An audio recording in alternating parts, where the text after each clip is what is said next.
Welcome to Most Innovative Companies. I'm your host, Yasmin Gagne, joined by my producer, Josh Christensen. Josh, what's your favorite Twitter account? X account. Well, is Cat Turd still alive on Twitter or X? No, I'm kidding. That's so hard because I haven't been on it in a while, so I'm going to turn it back on you. What's your favorite Twitter/X account? There's a Twitter account called Liminal Spaces. It's like photos of like hotel hallways or like, like a small pool. It's like these like weird sort of eerie, but also kind of soothing images. Ooh. An empty computer room from middle school. It's like, and I just like scroll through it when I'm anxious. That seems like a little bit like in the realm of like ASMR of just like the oddly satisfying videos or like the soap carving videos. Actually, I do have an answer now. There's one, I don't know if it still exists, but there's one Twitter account that just tracked things and people that Liza Minnelli has outlived. And yes, I follow that account.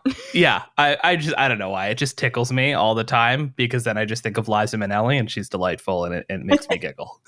Well, later on today's episode, I'll be talking with 13 Lune co-founder Nyakio Grieco about her experience as a Black female entrepreneur. But first, it's been a year since Elon Musk took over Twitter, or X, or whatever you want to call it. And here to break that down is friend of the pod, Max Ufberg. Hey, Max. Hey, Yaz. Hey, Josh. Ooh, welcome back, Max.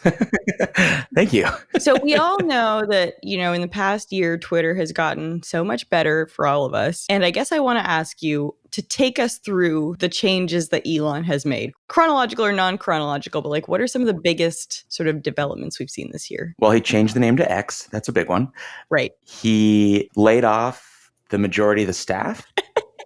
Which really hurt the company in areas like content moderation, as we're seeing now with the election and with the Israel-Palestine war. Misinformation's kind of running rampant. He also blew up the verification process in favor of what's essentially a pay-to-play scheme. So, hell yeah. I lost my blue check. Did you guys lose yours? I never had one to begin with. I know Max paid. Yeah, I'm a Twitter blue hardcore. So, but I mean, to my earlier point, like by blowing up verification in these like major global events, it's meant that it's harder than ever to know who's a sort of trusted source. You had people, currently right now, you have people making fake accounts claiming to be journalists or some sort of expert authority and then buying the blue check, which lends like a veneer of authenticity, but it's totally bunk. I would say in the last year, things have not been great for Twitter, for its bottom line or for its sort of staff morale. But you're both still on Twitter, right? I can't quit.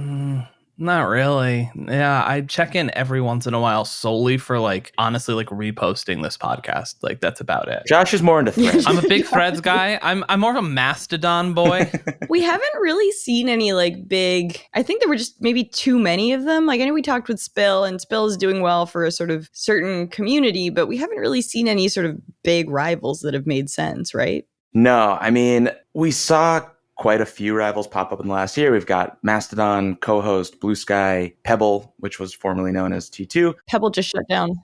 Yeah, exactly. Oh, it did? There's been a number of those rebrands, though. Isn't that happening too right now? Like Pebble rebranded and now is shut down. Like people are changing their names and trying to come at it again. Right, exactly. And it's also, even the ones that haven't been shut down, their growth is still pretty minuscule compared to Twitter. So Blue Sky has 1 million accounts. Mastodon has 1.7 million users. These are still pretty tiny numbers when you compare to Twitter, which, even in its down years is still over 100 million users. But how many of those are bots? That's a good question. That was Elon's whole premise with it. Yeah, right. Wasn't that his thing? He's like, the reason I'm making people pay for shit is bots. Right. Elon claimed he wanted to sort of banish the bot problem, then used the bot problem as an argument to be allowed out of his initial purchase for Twitter, right? Because he made the $44 billion offer. Then he kind of tried to renege on that. Then he was forced into purchasing it. Plenty of people have said since the beginning, 44 billion is way overvalued. That's sort of at its peak. People would have said it was 25 billion. And Musk himself claimed in the spring that the company was worth 20 billion. And even that seems like a bit of a little too high. Yeah, this is like when Donald Trump ran for president and then he actually won and he was like, damn. Yeah, now I got to be careful. Yeah. That is something that I feel gets lost in this a lot is that Elon Musk didn't try to he didn't actually want it in the end. He got forced to buy it by a lawsuit. Are there any positive aspects to his takeover? Like, is there anything you're seeing that has changed or made the platform better? I mean, was looking like a no.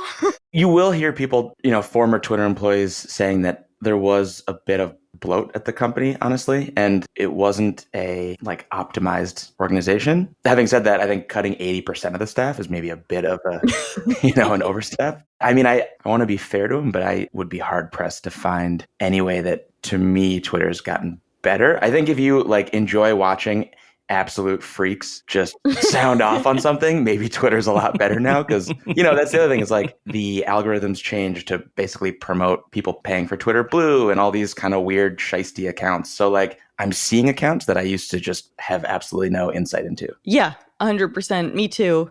Where do you think Twitter is going in the future? Before this episode, I was doing some background reading and I totally forgot when Twitter acquired Vine, right? Back in the day. And there was a weird NFL deal a few years ago to try and stream on Twitter. They have tried a lot of stuff that could have been successful, I would argue, but was either managed very poorly or they didn't have the technology. Do you see them expanding in any way? I mean, he's done everything at Twitter to date, I think, in the name of turning the company now known as X into this everything app that he's long dreamed of, which is kind of similar to China's WeChat. The problem there is that he hasn't really built anything worth paying for. So, in theory, if you want to build this everything app, that's your town square, your marketplace, everything in one, it has to just make sense on a basic level, but it's still unclear why you pay for Twitter Blue. Yeah, also, can you imagine integrating shopping with Twitter? I mean, just the weirdest products. Right. Oh god. John's already a TikTok shopper, which has led him to some questionable purchases, I would say. I've got the Jawser size. That's all I need in my life. Just a closet full of Shein and a thing of rubber in my mouth. Well, if he does want to turn it into some kind of commerce platform, he's scared off he's scared off many of the major advertisers. So that's why, right? Whereas it used to be, I don't know, some big bank or something advertising. Now it's what's a good example? I don't know. What's a good example? I can't even think about who's advertising there. I'm going to relate it to podcasts for a moment of there's a particular sect of podcasts that has a very particular sect of advertisers, like the Joe Rogan podcast that has alpha growth and all of these particular things. But the kind of mainstream advertisers don't want to touch that type of content. So it's all these weird, odd offshoots. The best way I would put it is I'm seeing a lot of, maybe this has something to do with, I don't think so, my account. Yeah. But I'm seeing a lot of Tucker Max adjacent people. You know what I mean? It's weird, trolly kind of pickup artist type stuff on any product. And I should say, just to kind of put some numbers here, Elon said in July that ad revenue was down 50%. And then Insider Intelligence projected this morning that Twitter will bring in 1.9 billion in ad revenue this year, which is down from 4.1 billion in 2022. So that's a 50-some% drop. I want to talk about the Linda Yaccarino of it all. I think we all saw that clip of her at, I don't remember what conference it was, but she basically Code. It was she was kind of a disaster on stage. Tell me how she fits into the picture and what you think her job and her future is at the company. I mean, it seems like she's still sort of susceptible to Elon's whims. She may well have the best of intentions, but Elon still seems to be running the show here and making unilateral decisions to some extent that she's essentially just another employee of his. It doesn't feel like she's really steering the ship in a traditional CEO role. Yeah, I wouldn't say that either. Can I ask a question more about just Musk himself and being an idiot? Yeah. He's white Nick Cannon at this point. Wow. They might. He's competing with kids now. I know. Yeah. I wanted to circle back to the everything app sort of thing, because to me, it sounds like a very sophomoric idea. It sounds like what a freshman computer science major at Stanford who's actually not that bright would be I want to disrupt the world. I want to create the everything app. And it's just does that actually make any sense? It just sounds stupid to me. I mean, it's worked in China. I think whether or not it makes sense, it's very much in line with Elon's approach to business. When he bought Twitter for $44 billion, let's not forget that comes out to $54.20 per share. So there's the 420 reference and oh no. Yeah. So I didn't know that. Right. So when you talk about it being sophomoric, I mean, he operates by the seam of his pants. Like he's had a lot of success kind of as a marketer, right? Doing things that he thinks sound cool. And with Tesla, it worked. I think this is arguably a lesson for the way billionaires work. It's like you're really good at one thing, and that doesn't necessarily mean you're really good at 10 other things. It might mean that you're good at putting a team together to accomplish those 10 other goals. But in Musk's case, he makes so many top-down decisions that like everything bears his likeness, for better or worse. His memes are so crazy. The ones he personally posts or the ones that he is like a feature in? The ones he personally posts. Oh, yeah. But also I was reading Max Chafkin, former Fast Company reporter, currently Bloomberg, really good biography of Peter Thiel. And he talked about, well, there were two things that I thought were interesting. One is the fact that Musk wanted to rebrand PayPal to X. Mm-hmm. So he's sort of just like, he's like a kid, you know what I mean? He had like a bad idea. Yeah, he's had this idea for like, at this point, 20 years or something. He just keeps trying to make fetch happen. It's just that sort of thing. But it's just like the Hyperloop was like in the same thing where it's just like this big, like half-baked grandiose idea. And it ends up like being a big nothing burger. Like, and it just feels like that's his MO. Look, he's a really good marketer. Like him or not, he has some skill in that, like in the way that Steve Jobs is a really good marketer. I think he's more in the line of how Donald Trump's a good marketer, though. But that's a skill. Like, do you know what I mean? It is, yeah. Yeah, totally. Twitter seems like the moment, or X seems like the moment where the public kind of finally totally turned against him in this, at least in this particular product, where it's like, oh, you're really just making this shit up as you go along. Yeah, and the thing is, like, even his stands are like, you're making this shit up as you go along, and that's awesome. But there's always a recognition that he doesn't know what he's doing. Yeah. We're going to take a quick break, followed by my interview with Nyakio Grieco about creating a beauty brand that's exclusively inclusive.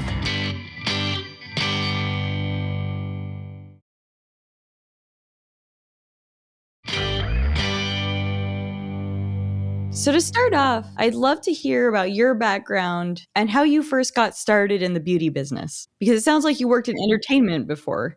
I did. So I'm a first-generation American of Kenyan descent.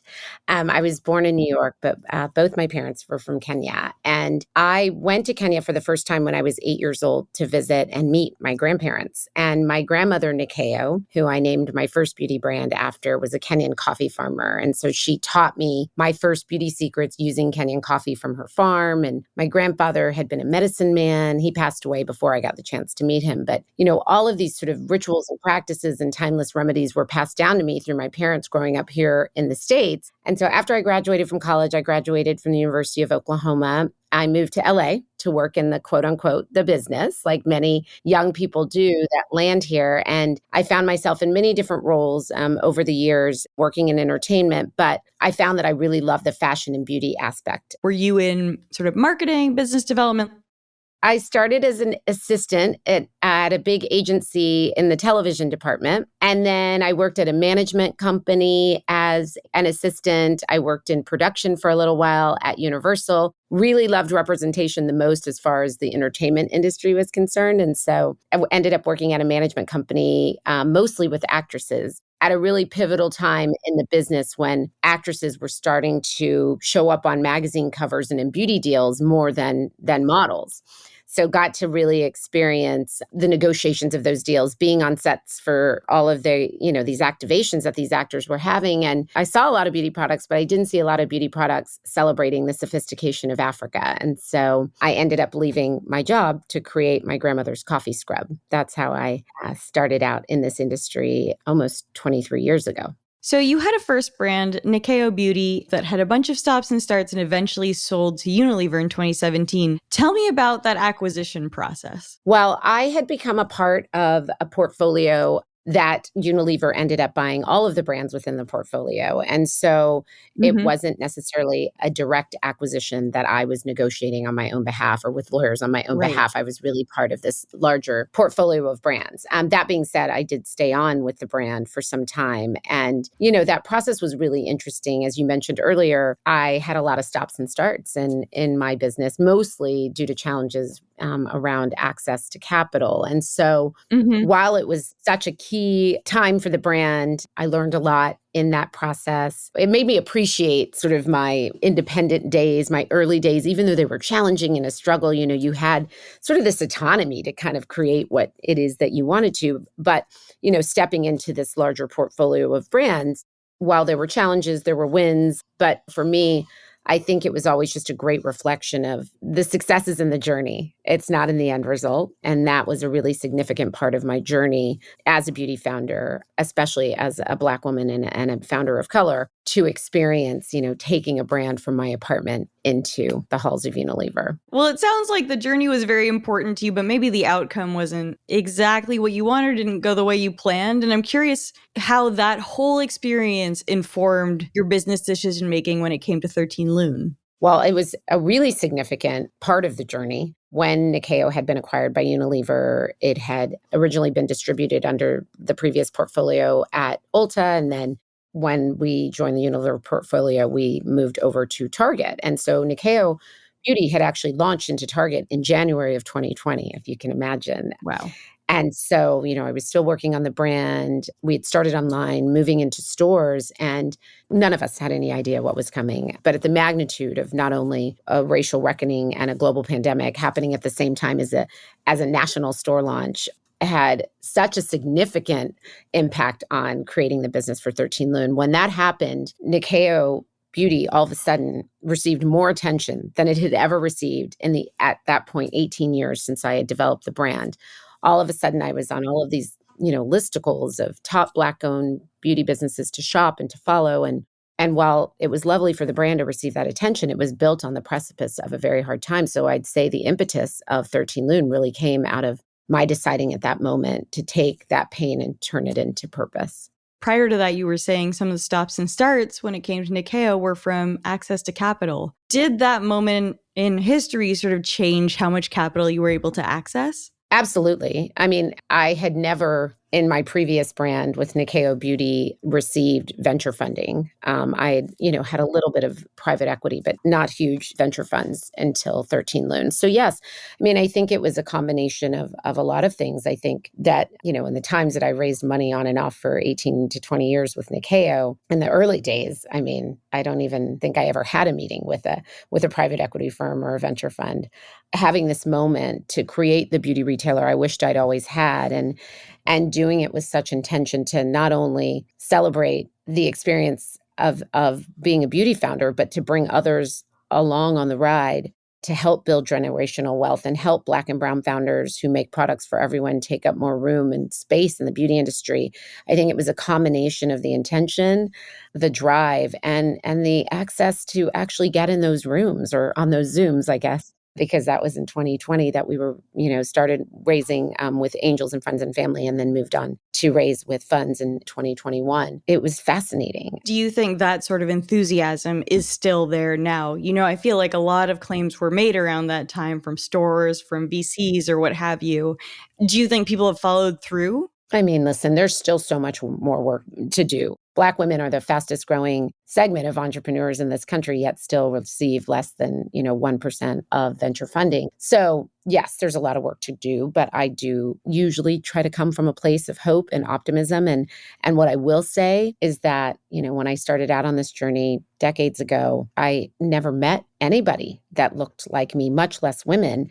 In private equity and venture. And that's starting to change. And I think what gives me hope is that, there are more and more people, diverse fund managers, diverse check writers coming onto the scene. And that's where we're really going to see and experience a significant difference. And I do believe that this was an interesting time. I think a lot of people, wanted to do, quote unquote, the right thing and got very enthusiastic and maybe overpromised and underdelivered. That being said, I do believe that those that are in it for the right reasons, that really actually not only look at it as the right thing to do, but also see it as the most important thing to do when it comes to business and the way this world is going to look in the next decade to two from now, being mostly multicultural people, are the ones that will continue to make significant investments in people of color, because not only is it the right thing to do, it's a really good business move.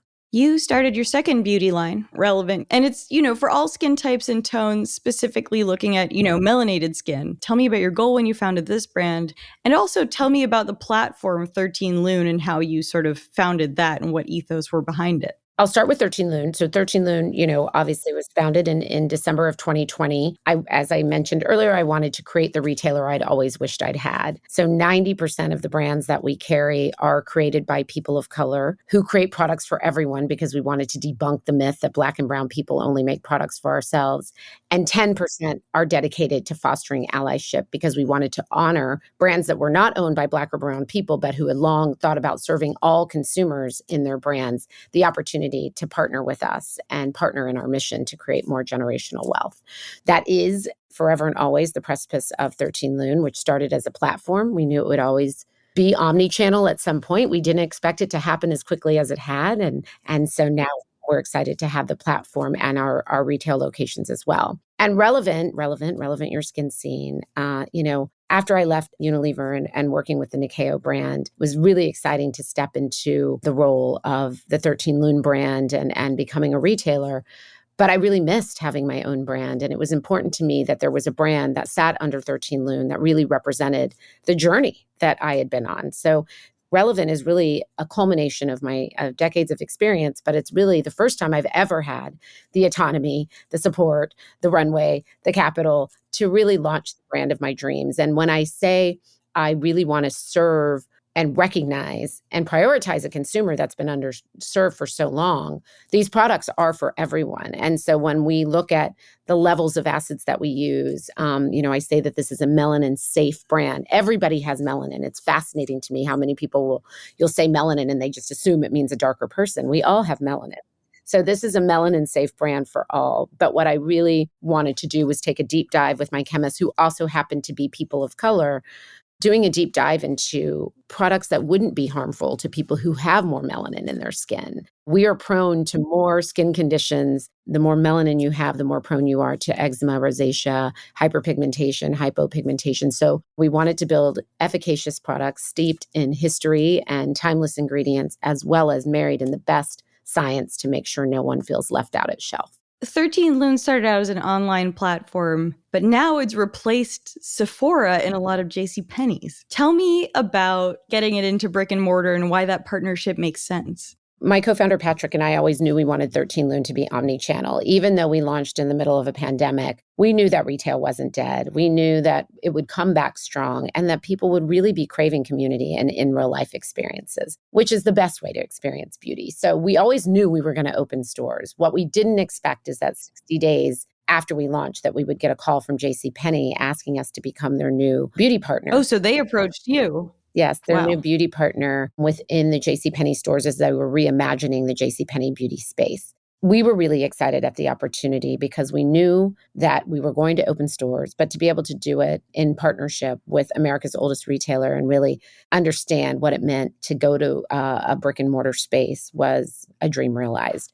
But the most important thing is that all of a sudden, now these brands that we carry, 13 Lune is really a place of discovery. When we think about the early days of some of the world's biggest retailers, they all started as this place that you would walk in and be mesmerized by all there was to discover. And that's where I say that the really sweet energy sits within 13 Lune. But also, it gave us the opportunity to bring brands that may not otherwise have had the opportunity to go into national retail, to do it quickly and to help them scale their businesses accordingly, while still nurturing them in the process, because I knew firsthand what it felt like to go to national retail, to be so excited to get such a huge opportunity, and then realize once you got there that you couldn't afford to be there, or that budgets weren't being laid out for your brand being a niche brand within a portfolio to really support the business. And so this has been an incredible opportunity to really work with our 13 Lune at JCPenney store associates and brands to really help these brands learn how to play in the big leagues. So, recently had the opportunity to open our first standalone flagship store here in Los Angeles. which has also been an amazing opportunity. We opened it here on Larchmont Boulevard and, historical part of Los Angeles, and what I've coined now Beauty Row, because there's a lot of beauty offerings on this small boulevard. But that's given us an opportunity to really create a space of community. And it's not your typical beauty store. Like, you come in, you feel like you're at a party, and you want to hang out all day. And it was exactly as I envisioned, but it's really become a place that we very heavily event and have panels, give our founders a space, and relevant for myself as a founder, a space to really celebrate our brands and reach a lot of consumers. We've seen some online beauty brands, beauty platforms shut down recently. I would say like Farfetch is a really big example of one. And I'm curious, 13 Lune seems to be thriving. What sets 13 Lune apart? Like, why do customers keep coming back? Is it the market? Is it the offerings? Like, how do you think about that? I think it's a combination of everything. I mean, as I said earlier, I believe that we really offer the space of discovery that's sort of been missing in beauty for a while, as larger brands start to take up more space in traditional retail. And I think that is a really crucial piece, is the discovery piece. I think also that we are omni-channel, so that you can visit us in 607 13 Lune at JCPenney stores, or you can come experience us at our flagship store with more to come. In today's age, obviously, I'm not telling you anything you don't know at Fast Company, but, customer acquisition costs are so expensive. We're all still confused about how to figure out the algorithm and how to reach our guests. And so I think the reason that 13 Lune is also thriving is that we're showing up in multiple ways as an omni-channel business. And I also think that we just offer people the opportunity to make their beauty shopping more meaningful. Everyone loves beauty. It is community. It's a way to come together and celebrate each other's beauty rituals and timeless rituals that have been around for thousands of years. But it also is an opportunity to really purchase from brand founders who, I say people buy into people before product. And we have a lot of really incredible people carrying their beautiful brands within efficacious brands too, within 13 Lune. And so it's sort of this one-stop shop for making an impact in the world, but also having, the most beautiful lipstick and great skin and great hair. And it's a lot of fun. It seems like half of the new sort of beauty brands coming out are celebrity driven at the moment. Mm-hmm. And some of them have worked out. I think actually on our cover this month is Selena Gomez with Rare Beauty. She's done an amazing job. I think Fenty is an example of another one that's really worked out. Some of them haven't, though. I'm thinking of Item Beauty closed down. I mean, there's any number. And I guess I'm curious how you think about the celebrity beauty brand boom. Yes, it's so interesting. I've been asked this question a lot lately, and I love it because it gives us an opportunity to really speak to, although there is an element of celebrity brand fatigue, I think, happening in the industry, what I do find is that any brands that we carry, Tracy Ellis Ross, Pharrell's Human Race, we just recently, a few days ago, launched Tyler, the Creator's Golf Le Fleur brand. I don't think of those brands as celebrity brands. The authentic brands created by authentic founders, and when I speak specifically to those founders that we carry their brands in our store, these are engaged founders who have created a beauty brand as another medium for their talent. There's a significant difference in being that type of a founder, and so I don't call them celebrity brands at 13 Lune because they're not. They're just other founder-driven brands that we have by people who have many talents, and this is one of their mediums of talent, is the creation of these brands. And I think the fatigue comes from maybe brands that, maybe set out to really wanting to be in beauty, maybe became less engaged with their brands. There have been elements of people just slapping their name on a product, and the guest is way too smart for that. There are so many choices to make within beauty. And as I said, people buy into people before they buy into products. So yes, you have to have an extremely efficacious, amazing, unique product. But what you really need is somebody with passion behind that brand that is evangelizing, the brand in a way that any beauty founder does, not just a celebrity. If you're somebody who wants to start out in the beauty industry today, what is the biggest piece of advice you're giving them? Well, have a plan, have a business plan. But I think most importantly is find out your why. I get the opportunity to mentor so many budding founders and people who, want to come into this industry. And it can seem really glamorous from the outside, but it's very, very hard work. So you have to make sure that your why, that your reason for being is so uniquely authentic to you. Ask a lot of questions. Don't be afraid to talk about money. I think, especially as women, it's something that, I'm really starting to step into, being more comfortable discussing money, because unless you're independently wealthy, and even if you are, you're still most likely going to want to go after some sort of investment if you're not bootstrapping. So learn how to talk about money. Don't be afraid to talk about money. And also, when it comes to money, don't take dumb money. I learned the best lesson from a female founder friend of mine who said to me when I was starting into the venture world of funding, make sure that you ask at least 3 people who they've invested in, what their experience has been like. And I pass that advice on all the time, because I do realize that some of my greatest heartbreaks as a founder were not doing that. And most importantly, trust your gut, because it's your greatest tool. Well, this was great. Thank you so much for taking the time to chat with us. Thank you. Okay, we're back with Max, and it's time to wrap up the show with Keeping Tabs. This is where each of us shares a story, trend, or company we're following right now. And Max, since you're our guest, what are you keeping tabs on? Let me think. This is great. Well, I am keeping tabs on the drama in the House of Representatives. Oh, God, this was mine a few weeks ago, but there's been so much that's happened since then. Yeah, we've got Mike Johnson now stepping into the speaker role. Which is a fake name. That's not a real person. That's the most innocuous name in the world. It's like either Mike Johnson or like a guy named Orrin Hatch in the Republican Party. Like, there's no in between. It's Mike Johnson or Orrin Hatch. I mean, this is like someone who was pretty central to the 2020 election denial campaign. Very anti-abortion, just very hard right. It's not a great time for Democrats in the House, or Democrats in the country, I guess I'd say. But he also tried to build a real life Noah's Ark or something. Do you know about this? No. Yeah, he also said he also believes dinosaurs were on the Ark. He has a lot of extremely crazy belief. Like even the what is popular kind of shit for Republicans, he's just not in line with any of that. Also, I had to fact check myself, and he won taxpayer funding for a Noah's Ark amusement park while I was working as a lawyer. Well, that makes a lot more sense. Yeah. So that's what I'm keeping tabs on. How about you guys? On the complete other end of the spectrum, I'm keeping tabs on the NBA. Hell yeah. I'm back on my sports game now. I love the NBA. It's my favorite sports league. I'm a huge Celtics fan. I'm really excited for the season. It kicked off this past week, and I'm just excited to be watching real basketball again. And it's a really exciting year for basketball. I feel like it keeps being like really competitive in ways that it hasn't been for a while, but this year is particularly strong. How are you feeling about the Celtics this year? I feel great about the Celtics. Watched opening night. Kristaps Porzingis, the unicorn, looked incredible to our producer Blake's dismay, who is a Knicks fan. And oh man, he looked obviously Kristaps Porzingis, for those who don't know, started his career with the Knicks, left, came back around, and then the opening night Celtics game was against the Knicks, and Kristaps just absolutely buried them. I'll say this. I know the Knicks aren't doing well, but Madison Square Garden is the coolest venue ever. It's so cool. And the Knicks are actually a good team this year. It's such a cool venue. But yeah, I'm looking forward to going to a Knicks Celtics game later in the year. What are you keeping tabs on, Yas? So I've been listening to the audiobook of Britney Spears' autobiography, The Woman in Me, read by Academy Award winner Michelle Williams. What?